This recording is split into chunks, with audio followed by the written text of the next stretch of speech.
बगैँचामा फलेको स्याउ हो यो। अनि अरू धेरै फलेको छ। यसपालि चाहिँ पोहोरको साल 2टा मात्र फलेको थियो। यसपालि चाहिँ लटरम्मै फलेको छ।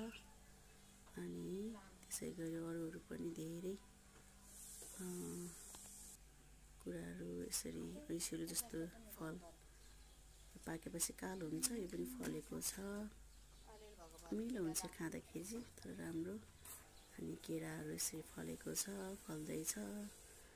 अनि त्यसै गरी हाम्रो बगैँचामा चाहिँ एकदम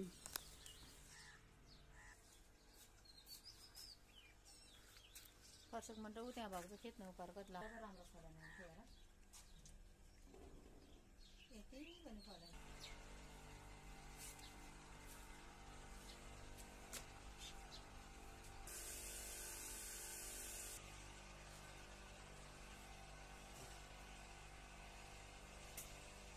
यति माछा काट्नु लैदैन, मैले दुईटै खुर्सानी सार्दै यहाँ राख्नुपर्छ।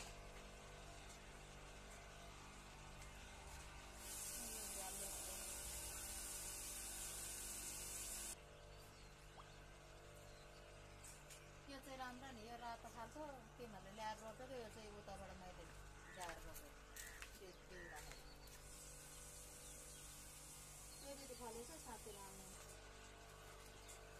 अस्ति कम्ती फुल झार्यो असिनाले।